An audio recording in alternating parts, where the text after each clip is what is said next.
Desa Watulumbung selalu terlihat biasa kalau dilihat sekilas. Rumah-rumah penduduknya kebanyakan dari bata, bercat kusam karena kena matahari dan hujan bertahun-tahun. Jalanan desanya masih tanah bercampur batu, becek kalau musim hujan, berdebu kalau kemarau. Di bagian pinggir desa ada sawah yang membentang, dan kalau sore sering terlihat kabut tipis menggantung dari arah hutan. Tapi yang bikin desa ini beda dari desa lain adalah aturan tak tertulis yang semua orang patuhi.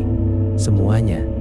Bahkan anak kecil pun hafal. Jangan keluar rumah kalau malam Jumat Kliwon. Jangan menuju hutan bagian timur. Jangan menatap lama Watulumbung, batu hitam besar yang ada di tengah hutan itu. Tiap warga kalau ditanya kenapa, jawabannya selalu sama. Pokoknya jangan. Sudah dari dulu begitu. Gilang, pemuda yang baru pulang kampung setelah bertahan-tahan kerja serabutan di kota. Awalnya tidak percaya. Baginya larangan itu cuma mitos, biar orang-orang desa gak keluyuran malam-malam. Apalagi dia pulang dalam keadaan hidup yang bisa dibilang hancur. Utang keluarganya menumpuk karena gagal panen bertahun-tahun. Ayahnya sudah meninggal 2 tahun lalu, meninggalkan rumah reot dan sawah yang akhirnya terjual. Ibunya sakit-sakitan, kadang sesak napas, tapi nggak ada biaya buat ke rumah sakit. Gilang balik ke desa bukan karena mau, tapi karena dia nggak punya tempat lain. Kalau saja aku punya uang, gumamnya hampir setiap malam. Keputusasaan itu makin menjadi ketika ia lihat kondisi ibunya yang makin lemah. Makan sedikit saja sudah batuk-batuk. Gilang berusaha cari kerja di desa, tapi hasilnya nihil. Di desa sekecil itu, lapangan pekerjaan nyaris nggak ada. Sampai akhirnya ia terpikir satu hal. Tama, teman masa kecilnya yang dulu biasa saja, tidak pintar-pintar amat, tidak punya tanah luas, dan hidupnya sederhana. Tapi entah sejak kapan, Tama tiba-tiba berubah. Rumahnya direnovasi, punya motor baru. Bahkan orang tuanya yang dulunya serba kekurangan, sekarang seperti tidak pernah mikir soal uang lagi. Awalnya Gilang mengira Tama ikut kerja di kota, tapi makin lama desas-desus itu makin jelas. Pembicaraan warga selalu berputar pada satu hal. Tama mendadak kaya setelah pernah hilang 2 malam di hutan. Di malam Jumat Kliwon di sekitar Watulumbung. Gilang menepis pikiran itu.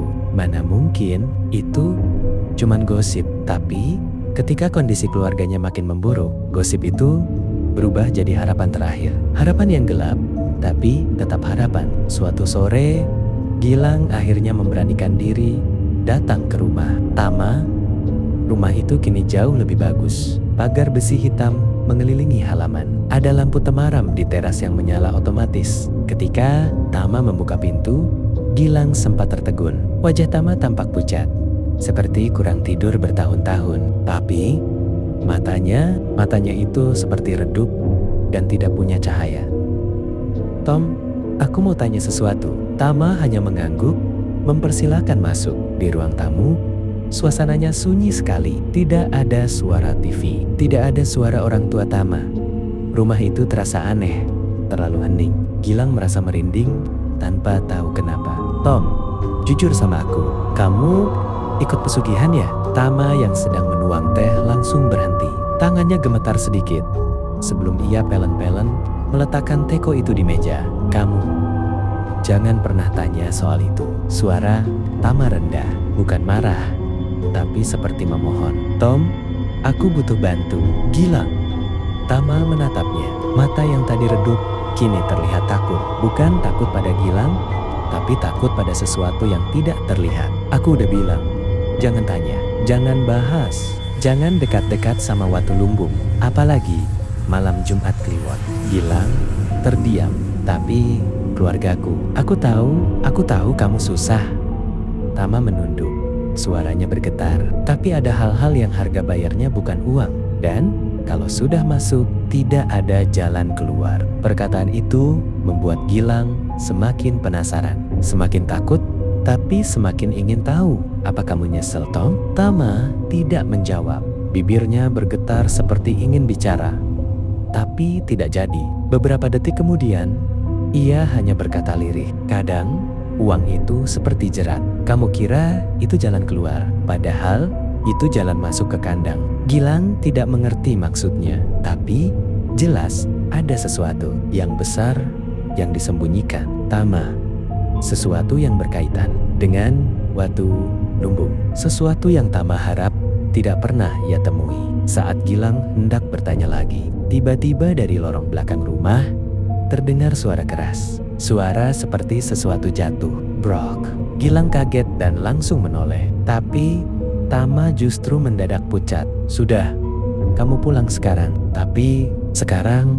Gilang. Tono berdiri dan mendorong Gilang menuju pintu. Wajahnya penuh ketakutan. Tangan Tama yang mendorong pun terasa dingin. Dingin sekali, seperti orang demam tinggi. Begitu pintu tertutup, Gilang masih terpaku beberapa detik. Dari balik pintu, ia mendengar Tama bicara pelan, seperti sedang menenangkan seseorang atau sesuatu. Hari itu, Gilang pulang dengan kepala penuh tanda tanya. Apa yang Tama sembunyikan? Kenapa dia begitu takut? Apa benar pesugihan itu nyata? Dan apa benar ada yang mengikuti orang yang melakukannya? Malamnya, Gilang tidak bisa tidur. Kata-kata Tama terus terngiang. Ada hal-hal yang harga bayarnya bukan uang. Gilang meremas rambutnya sendiri. Ia benar-benar terjepit. Ia tidak punya uang. Ibunya semakin sakit. Utang terus menagih. Dalam keadaan frustasi, seseorang biasanya berhenti berpikir jernih. Dan Gilang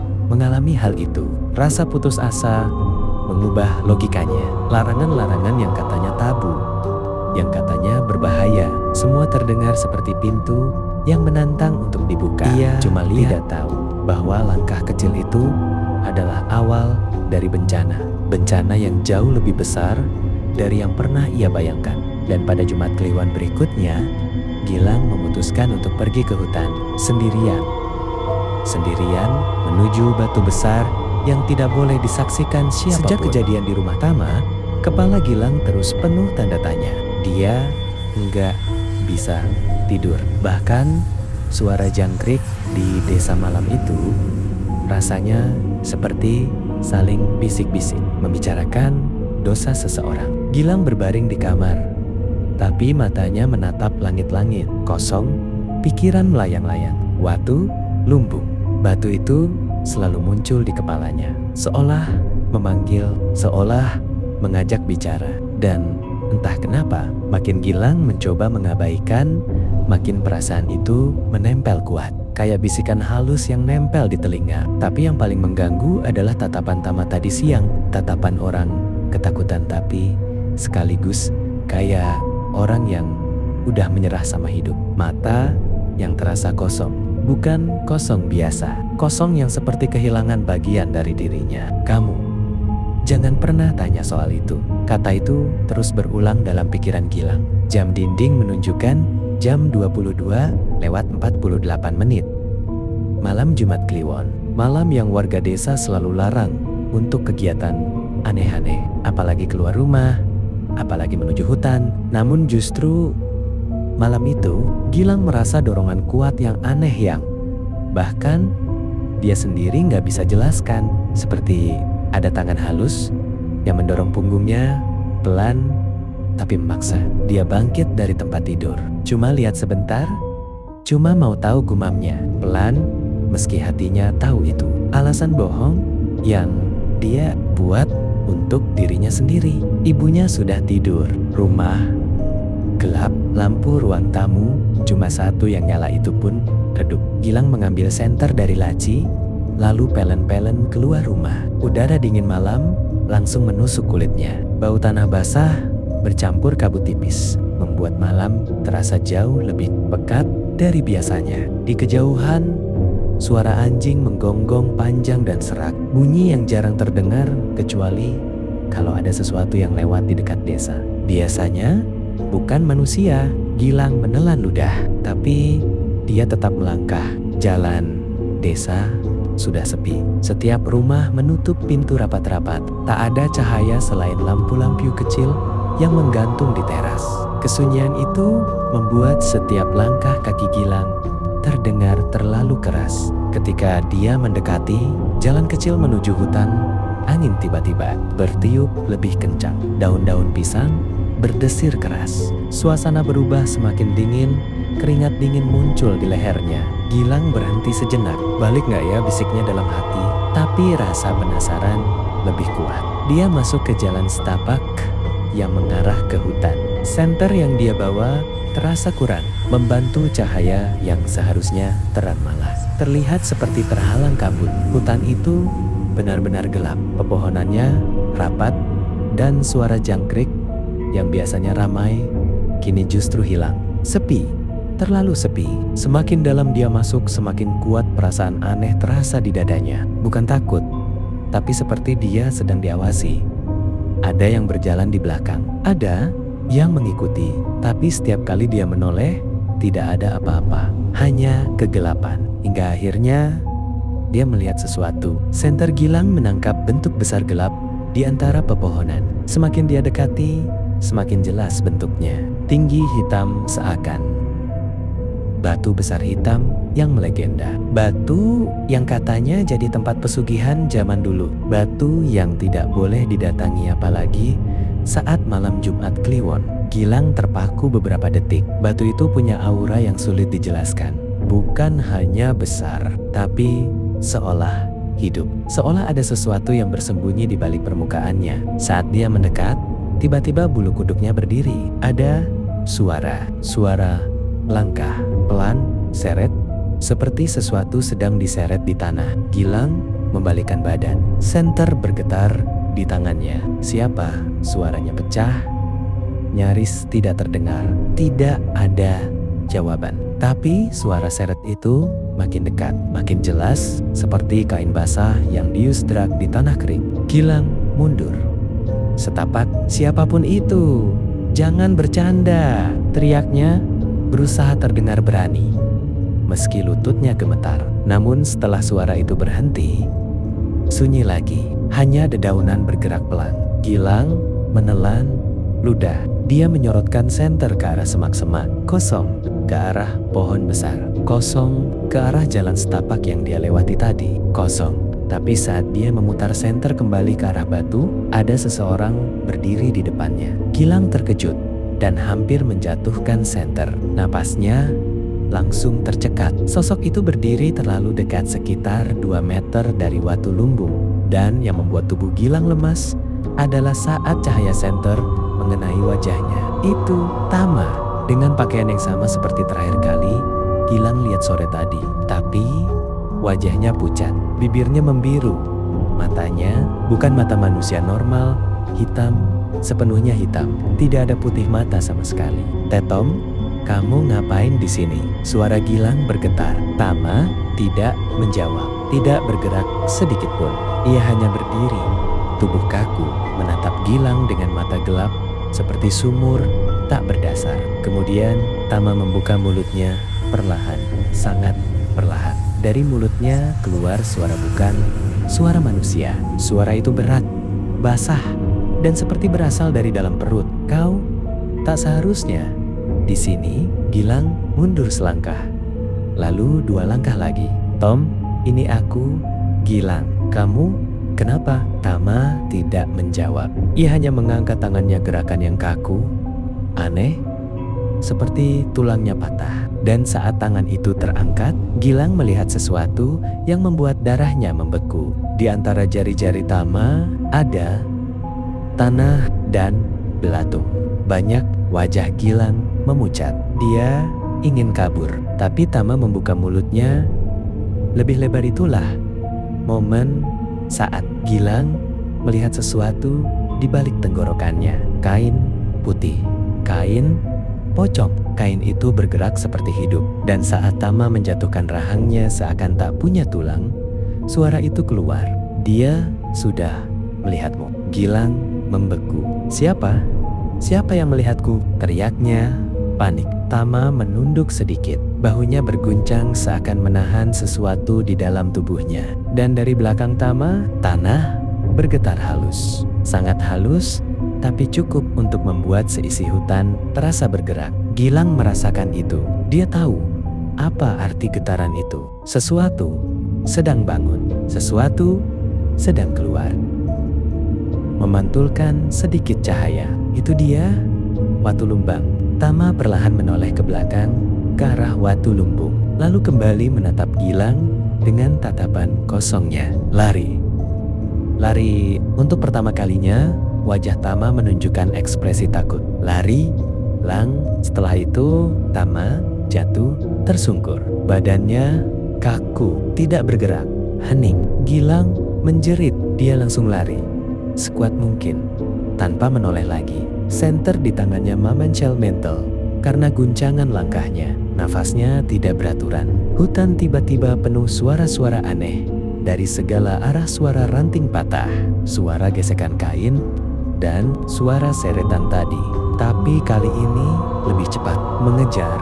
Gilang tidak berani melihat ke belakang. Yang ada di belakang bukan lagi manusia. Dan suara itu makin dekat, makin cepat, makin jelas, sampai akhirnya Gilang melompat keluar dari batas hutan dan langsung jatuh tersungkur di tanah desa. Dia berbalik cepat.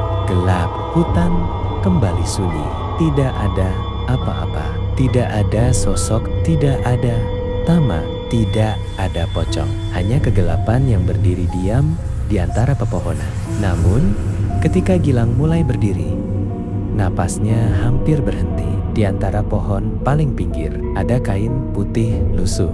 Berdiri, diam, menghadap ke arah desa. Gilang mundur perlahan. Tubuhnya gemetar hebat. Dia tahu sosok itu melihatnya. Dia tahu dia sudah melakukan kesalahan. Dan sejak malam itu, Gilang tidak pernah benar-benar sendirian lagi.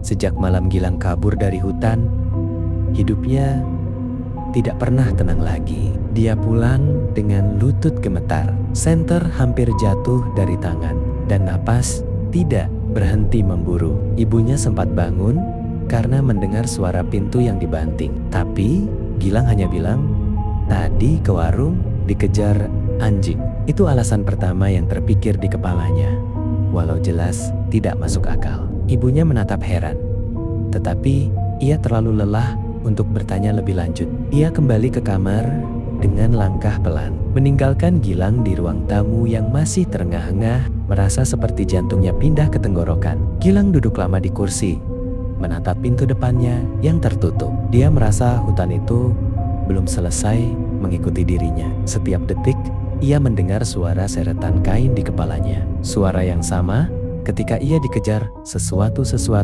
yang bahkan ia tidak berani lihat. Pocong, dia tahu itu. Meskipun cuma sekilas kain putih yang terlihat di pinggir hutan, meskipun ia tidak melihat wajahnya, semuanya sudah cukup jelas.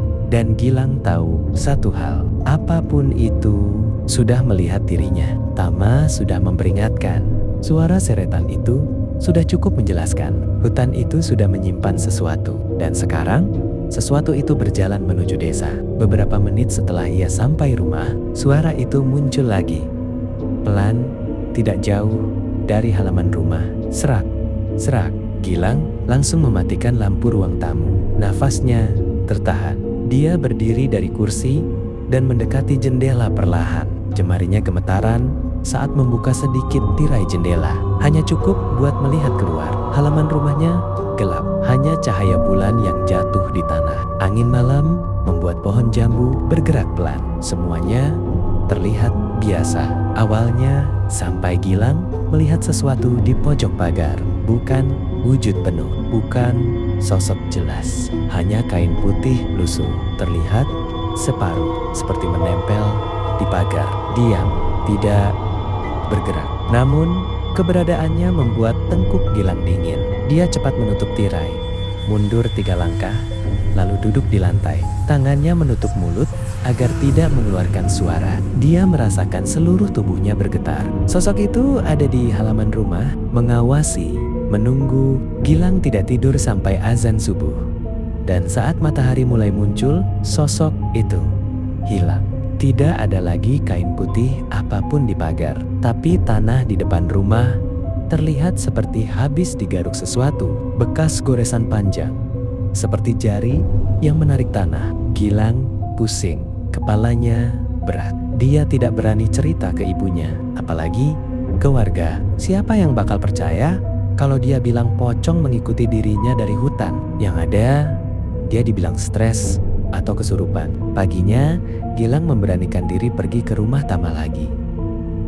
Rumah itu tidak seperti rumah orang yang tinggal di dalamnya. Sepi, sunyi, pagar tidak terkunci. Pintu depan sedikit terbuka, seolah seseorang keluar tergesa-gesa. Atau ada sesuatu yang masuk tanpa mengetuk. "Tama?" panggil Gilang pelan. Tidak ada jawaban. Dia mengetuk pintu. "Tom, aku Gilang." Diam. Akhirnya Gilang masuk. Ruang tamu sama seperti kemarin redup, sunyi dan dingin. Tapi kali ini ada satu hal yang berbeda. Aroma aneh, seperti bau tanah basah bercampur kain lembab yang lama tidak dijemur. Gilang memanggil lagi. "Tomo?" Masih tidak ada sahutan. Ia melangkah ke kamar Tama. Kamar itu tertutup, tapi handle pintunya dingin sekali saat dipegang. Seperti tidak wajar dinginnya. Gilang membuka perlahan. Kosong, tidak ada Tama. Tapi kasurnya acak-acakan. Dan di lantai ada tanah. Banyak tanah menempel di ubin, seperti ada seseorang atau sesuatu yang masuk dengan tubuh kotor. Gilang mundur. Nafasnya berat. Apa yang dia lihat di hutan semalam? Apa yang menyeret sesuatu? Apa yang membuat tanah bergetar? Apakah itu mengambil Tama? Tiba-tiba dari belakangnya, dari lorong kecil dekat dapur.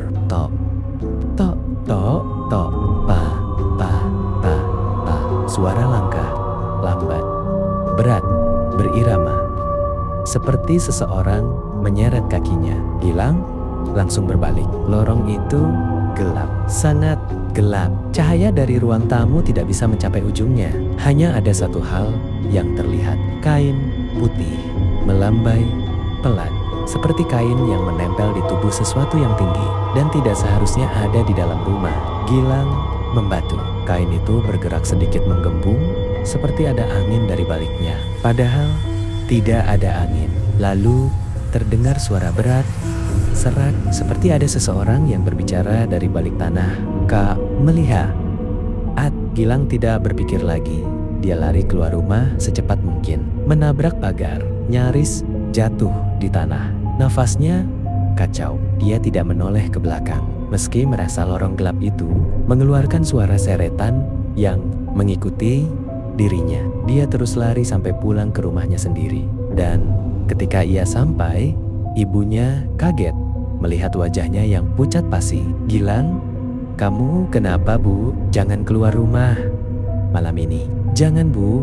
Apapun yang terjadi." Ibunya bingung.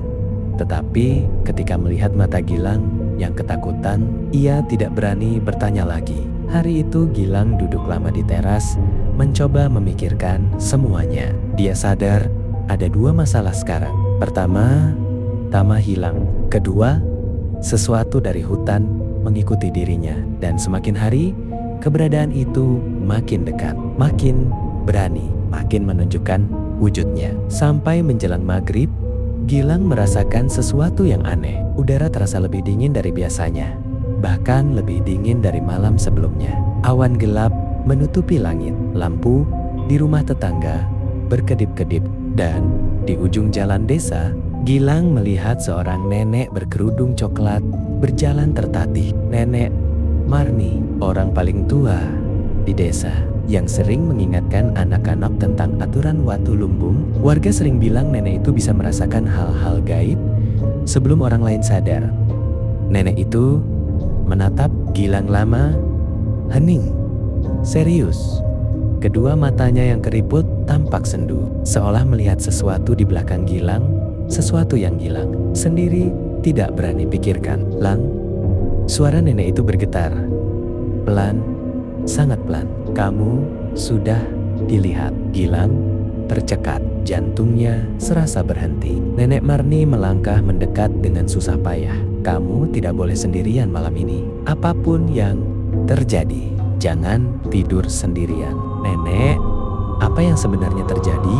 Apa yang ngikutin saya? Nenek Marni menghela napas panjang, sangat panjang, seakan sudah menduga hal ini sejak lama. Apa yang kamu lihat di hutan itu bukan untuk manusia. Itu bukan makhluk yang meminta. Itu makhluk yang menjemput. Dan sekali dia melihat seseorang, dia akan terus mencari sampai orang itu diberi ganti. Ganti?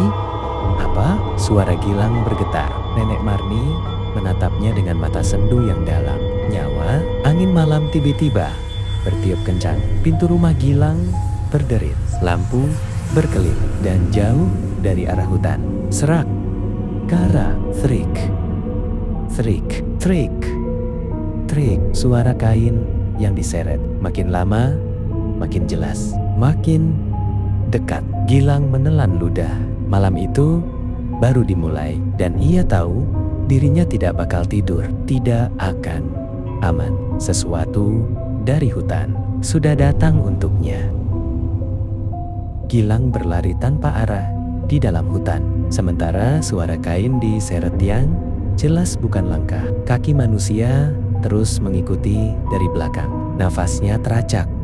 Dadanya naik turun tak beraturan. Tapi yang paling membuat tubuhnya hampir ambruk bukan kelelahan, melainkan rasa takut yang benar-benar merayap sampai ke tulang. Cahaya senter yang ia pegang bergetar. Seperti tangannya nggak bisa berhenti gemetar. Walaupun ia mencoba menahannya kuat-kuat, kabut makin tebal. Pohon-pohon tinggi di sekelilingnya seperti menutup jalan, mengurungnya. Setiap ia menoleh, rasanya bayangan putih tadi semakin dekat. Walau ia nggak benar-benar melihatnya jelas, hanya bentuknya tinggi, kain panjang, diam. Gilang berhenti di dekat akar pohon besar yang menjulur seperti jebakan. Ia membungkuk, menarik napas panjang, mencoba memulihkan diri.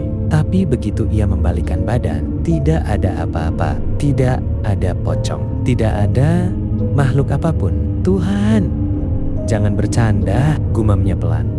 Antara lega dan takut. Kalau ketenangan kecil itu cuma jebakan. Ia mencoba berpikir jernih. Harus balik, harus pulang, harus keluar dari hutan ini. Namun, langkah barunya terhenti ketika suara ranting patah terdengar tepat di belakangnya. Perlahan, sangat pelan, seperti ada yang sengaja menunggu ia sadar. Gilang menelan ludah, kepalanya berputar pelan dan mendadak seluruh bulu kuduknya berdiri. Jarak 5 meter darinya berdiri sosok itu. Sosok putih itu tidak bergerak, tidak berkedip, tidak bernapas. Kainnya jatuh ke tanah seperti basah, dan bagian wajahnya hanya tampak cekungan gelap, seolah wajah itu tidak pernah ada. Gilang mundur 1 langkah, sosok itu maju 1 langkah. Gilang menarik napas pendek. Sosok itu berhenti. Jangan dekat, bisiknya tanpa sadar. Lalu terdengar suara yang tidak ia harapkan sama sekali. Suara manusia, lirih, putus-putus. Seperti seseorang yang memaksa berbicara dari balik tanah. Kenapa kau? Lihat, Gilang terpaku. Suara itu bukan seperti suara manusia normal, seperti suara dari tubuh yang seharusnya sudah tidak bisa bicara lagi. Aku nggak sengaja, jawab Gilang dengan suara pecah. Pulang, saya mau pulang, saya mau pul. Tiba-tiba suara lain muncul dari arah berbeda. Langkah cepat, napas berat.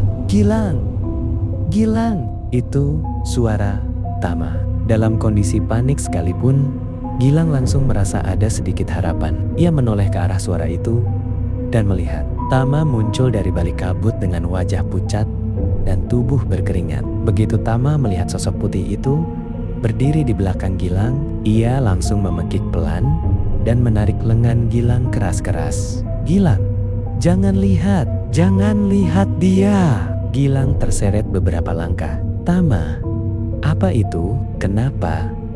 Diam, jangan tanya apapun. Lari! Keduanya langsung berlari secepat yang mereka bisa. Nafas mereka kacau, kaki mereka menghantam tanah basah dan daun-daun kering. Di belakang mereka, suara kain yang diseret tiba-tiba berubah. Kini bukan hanya suara seret, tapi suara lompat. Dug, dug, dug.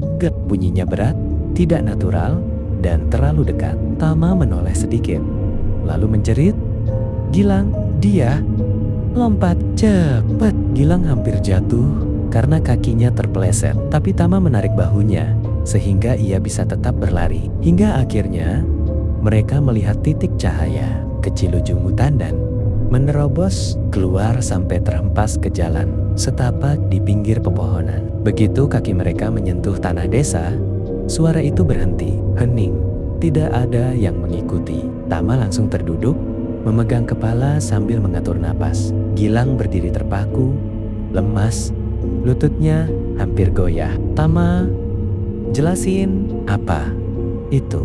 Tama menggeleng keras. "Kamu gak boleh ikut campur, Lang. Kamu gak boleh lihat ritual itu. Itu pesugihan. Itu syarat. Dan kamu," Tama menelan ludah, "kamu sudah melanggar batas yang bahkan warga sini gak berani dekati." Gilang duduk di tanah, tangannya dingin, wajahnya pucat. "Aku cuma penasaran. Aku cuma terlambat," bentak Tama. "Kalau kamu sudah melihat sosok itu, dia bakal nyari kamu. Sekarang kamu sudah dianggap saksi. Orang yang lihat ritual pesugihan itu gak boleh hidup bebas." Gilang merasa dunia runtuh, tubuhnya kaku. "Maksudmu, aku bakal diikutin?" Tama menarik napas berat, lalu menatap Gilang dengan mata yang benar-benar ketakutan. "Bukan cuma diikutin, Lang. Kamu sekarang sudah masuk hitungan. Selama kamu hidup, selama kamu masih di desa ini, selama kamu masih napas, dia bakal nunggu syaratnya dipenuhi." "Say, syarat apa?" Gilang hampir tidak sanggup bertanya. Tama menatap jauh ke arah hutan gelap. "Kamu bakal tahu sendiri kalau dia datang lagi." Gilang gemetar, merasa udara desa malam itu tiba-tiba lebih pekat, lebih dingin, dan lebih berat. Ia menyadari satu hal, apapun yang ia lihat di hutan tadi bukan cuma makhluk, itu bagian dari kesepakatan. Dan sekarang ia terikat tanpa pernah menandatangani apapun. Malam itu, saat keduanya berjalan kembali ke desa, Gilang bisa merasakan ada yang mengawasi dari balik pepohonan gelap. Mengawasi, menunggu.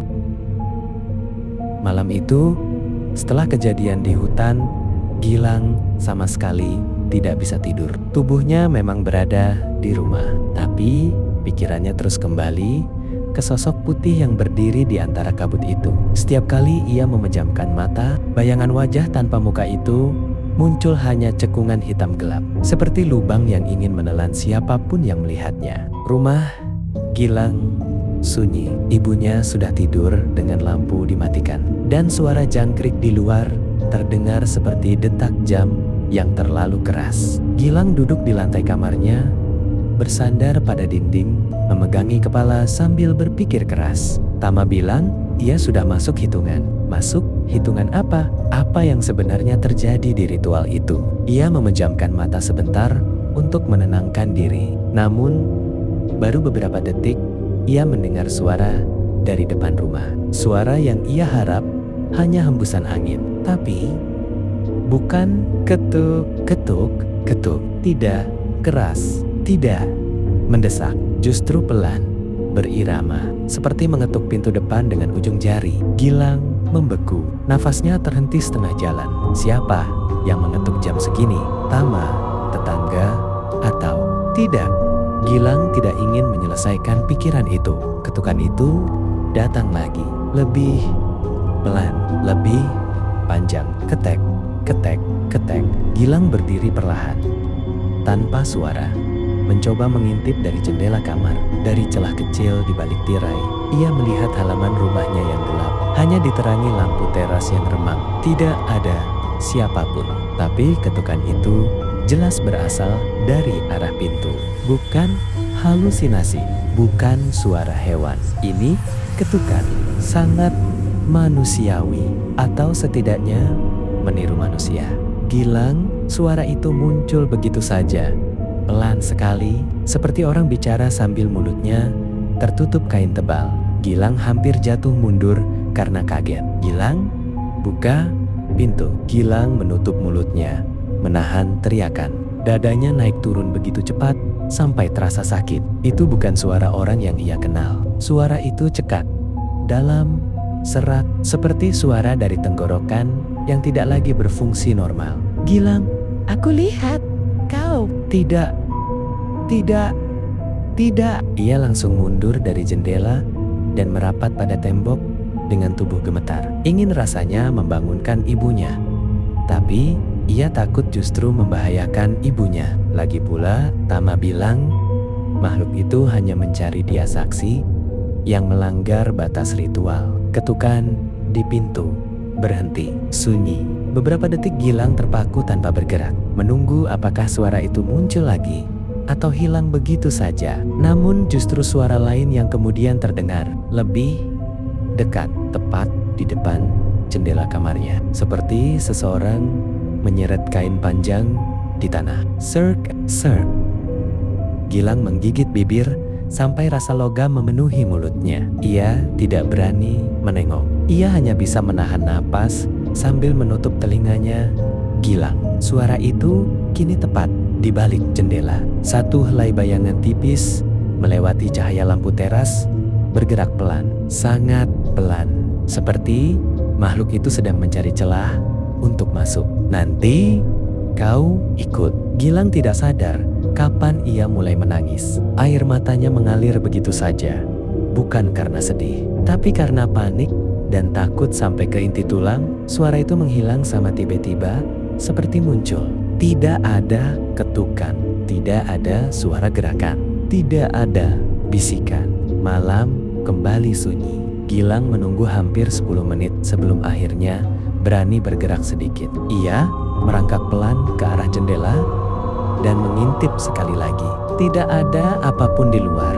Halaman sepi, hanya daun bambu yang bergerak pelan karena angin. Namun, sebelum Gilang menghela napas lega, ia melihat sesuatu di sudut. Halaman seperti bekas tanah yang terangkat, panjang, lebar, seperti jejak lompat. Ia mundur cepat, memeluk lutut, dan menunduk. Ia tidak sibuk menenangkan dirinya lagi.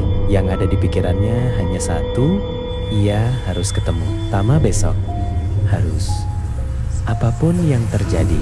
Keesokan paginya, Gilang keluar rumah dengan wajah pucat. Matanya merah karena tidak tidur semalaman. Ia langsung ke rumah Tama, mengetuk pintu cukup keras. Tama membuka pintu dengan wajah lebih kacau dari sebelumnya. Matanya cekung, rambutnya berantakan, dan ia terlihat seperti seseorang yang sudah beberapa hari ketakutan. Kamu lihat dia semalam? Tama bertanya sebelum Gilang sempat bicara.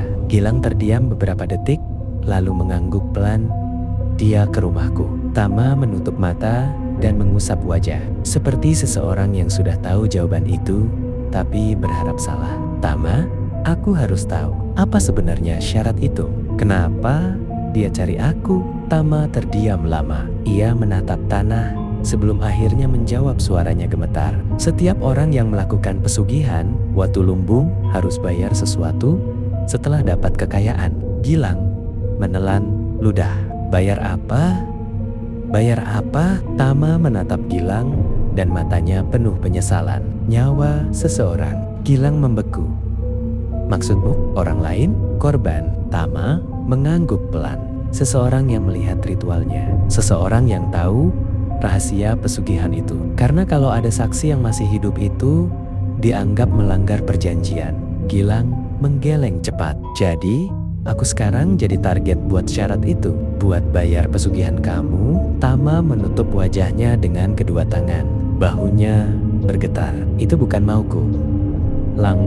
Aku gak pernah mau kamu lihat ritual itu. Jadi dia bakal terus ngikutin aku sampai Tama bayar syaratnya. Bukan cuma sampai aku bayar. Tama menatapnya dengan mata kosong, tapi sampai syaratnya terpenuhi. Gilang menunduk dunia di sekelilingnya seperti runtuh dengan suara gema yang besar. Kalau gitu, aku harus gimana? Tom, aku bakal mati. Tama menggigit bibirnya. Ia ingin menjawab tidak, tapi kenyataannya tidak ada jalan keluar bagi saksi pesugihan Watu Lumbung, dan keduanya tahu itu.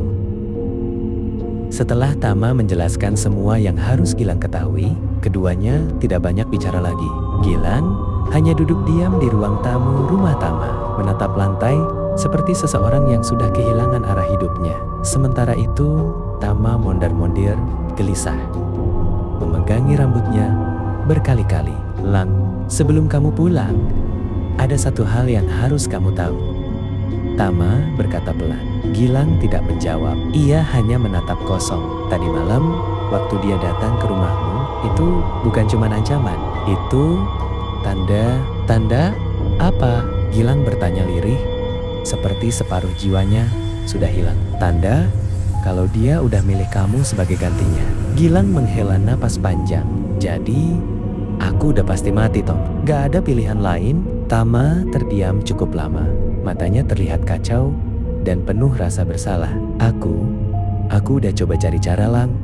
Semua orang yang pernah kena kasus ini, semuanya sama. Kalau saksi udah kepilih, ya sudah, dia bakal diambil. Gilang menutup wajahnya dengan kedua tangan. Terus, kenapa kamu ajak aku ngomong di sini? Kenapa nggak langsung biarin aku diambil aja? Biar selesai. Tama menjatuhkan diri ke kursi. Napasnya gemetar. Karena aku nggak mau kamu mati sendirian. Hening panjang mengisi ruangan. Kemudian Tama berdiri dan menatap Gilang. Tapi ada satu hal yang belum pernah dicoba siapapun. Gilang langsung menatap Tama, menunggu jawaban. Tunggu dia di Watu Lumbung. Apa? Gilang tersentak. Kamu gila. Dengerin dulu. Tama menunjuk ke arah hutan. Makhluk itu bagian dari pesugihan. Dia terikat sama tempat itu. Ritual itu sumber kekuatannya. Kalau kamu balik ke sana, sebelum dia yang jemput kamu, mungkin kamu bisa apa, Tom? Gilang memotong. Aku nggak mau mati dimakan pocong itu. Tama menghela napas, menatap Gilang lelah. Lang, kalau kamu diam di rumah, dia bakal datang tetap. Kalau kamu lari, dia bakal lompat lebih jauh. Kalau kamu sembunyi, dia bakal muncul dari manapun. Kamu udah lihat sendiri. Gilang teringat suara ketukan, suara bisikan di jendela, bayangan putih di halaman rumahnya. Ia menelan ludah. Tubuhnya mulai gemetar lagi. Kamu bilang belum ada yang coba nunggu dia di Watu Lumbung? Tama menggeleng. Ngapain coba? Semua yang kena kasus ini pasti lari atau ngumpet. Nggak ada yang sengaja balik ke tempat ritual. Dan semuanya mati? Gilang bertanya pelan. Tama menunduk. Iya. Gilang menutup mata. Terpikir oleh dirinya, mungkin benar. Satu-satunya cara keluar dari semua ini adalah dengan menghadapi sumbernya. Setidaknya kalau dia mati, dia tahu alasannya. Malam itu, Gilang dan Tama berjalan menuju hutan. Langkah mereka berat. Tidak ada satupun obrolan selain suara daun kering terinjak. Bulan tertutup awan, membuat jalan setapak tampak seperti lorong gelap yang tidak menunjukkan ujungnya. Lang, Tama memecah keheningan. Kalau nanti dia muncul, jangan lari, jangan balik badan, jangan buka mata terlalu lama. Kalau itu salah, Tama menarik napas dalam. Berarti kamu benar-benar masuk hitungan. Gilang menatap Tama lama. Kalau aku nggak balik, Tama tidak menjawab. Dan itu sudah cukup sebagai jawaban. Sesampainya di depan Watu Lumbung, suasana hutan berubah. Kabut turun lebih cepat daripada biasanya. Udara menjadi berat dan dingin, seolah ada puluhan mata dari balik pepohonan yang sedang mengintai. Batu besar itu berdiri seperti menunggu mereka. Hitam pekat, mengkilap, tinggi, dan benar-benar tidak terlihat seperti benda alam biasa. Gilang menelan ludah. Jadi, aku cuma berdiri di sini. Di sini, jangan terlalu dekat. Tama melangkah mundur beberapa langkah, seolah tidak ingin lebih dekat dari jarak aman tak terlihat. Gilang berdiri tegak sekuat yang ia bisa. Walaupun tubuhnya terus bergetar, ia mencoba menenangkan diri. Nafasnya, ia atur satu-satu. Dengan paksa, hutan sunyi. Sunyi yang tidak normal. Tidak ada suara jangkrik. Tidak ada suara daun. Tidak ada apa-apa. Lalu terdengar itu, serp, serp, suara kain diseret pelan tapi jelas. Dan semakin lama, semakin dekat. Tama langsung mundur beberapa langkah sambil menunduk. Lang, dia datang, gumamnya. Gilang merasa jantungnya seperti berhenti berdetak. Ia tidak berniat menoleh, tapi tubuhnya bergerak sendiri. Di balik kabut, perlahan muncul sosok putih itu. Tinggi, tegak, dan kainnya lebih kusut dari terakhir kali Gilang melihatnya. Wajahnya tetap cekung gelap, dan setiap langkah lompatannya meninggalkan tanah terangkat. Makhluk itu berhenti hanya 2 meter di depan Gilang. Gil, Ang, Zi. Ang, suara itu keluar seperti dari bawah kuburan. Gilang menggigit bibir sampai berdarah. Aku tahu, kau cari aku. Aku di sini. Sosok itu mendekat, sangat dekat. Tama menutup mulut, menahan ketakutan. Jangan lari, Lang, jangan lari. Sosok itu mengangkat kepalanya sedikit. Lalu terdengar suara lain lebih jelas. Kau saksi, aku tahu. Gilang berusaha bicara meski suaranya pecah. Tapi kalau aku harus mati, aku mau tahu kenapa. Sosok itu diam lama sekali. Sampai kabut di belakangnya bergerak pelan. Akhirnya suara itu muncul lagi. Karena ritual harus dibayar. Apa bayarnya aku? Gilang bertanya langsung. Sosok itu bergerak sedikit. Bukan hanya kau. Gilang mengernyit. Maksudnya apa? Tama yang mendengar itu langsung pucat. Dia paham maksudnya. Lang, dia bilang bukan cuma kamu. Suara Tama bergetar. Artinya dia butuh 2. Sebelum Gilang sempat menoleh ke Tama, sosok itu melompat cepat sekali. Dalam sekejap, ia sudah berdiri tepat di antara mereka berdua. Dan saat itu, Gilang sadar sesuatu yang Tama sembunyikan sejak awal. Syarat pesugihan, bukan cuma satu saksi. Gilang berbisik, Tama, kamu belum bayar syarat lamamu. Tama mundur pelan. Lang, aku nggak mau kayak gini. Tapi makhluk itu sudah menoleh ke arah Tama. Dan baru kali ini wajahnya terlihat masih gelap. Tapi ada bekas kain robek dan kulit yang mengelupas. Kau yang berhutang. Tama berteriak, Gilang, lari. Namun Gilang tidak sempat bergerak. Makhluk itu melompat sekali. Dan Tama terpental ke tanah dengan tubuh kaku seperti boneka patah. Gilang hanya bisa menatap dengan mata membesar. Mulut terbuka tanpa suara. Tama temannya sendiri menjadi korban syarat yang seharusnya ia bayar sejak lama. Makhluk itu diam sejenak, lalu menoleh ke Gilang. Ser, langkahnya maju 1. Gilang gemetar. Namun makhluk itu berhenti tepat di depannya. Tidak melompat, tidak menyerang. Bukan korban.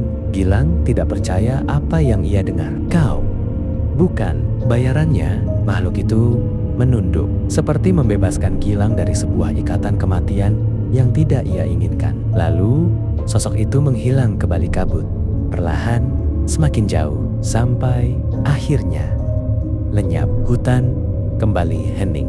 Gilang jatuh berlutut. Air matanya jatuh tanpa ia sadari. Ia selamat, tapi tidak benar-benar selamat. Ia kehilangan sahabatnya. Ia kehilangan rasa aman. Dan ia tahu pesugihan Watu Lumbung akan tetap ada, menunggu korban lain, menunggu saksi lain. Karena selama masih ada yang ingin kaya cepat, ritual itu tidak akan pernah hilang. Dan Gilang akan selalu mengingat malam ketika ia melihat kebenaran yang tidak boleh disaksikan.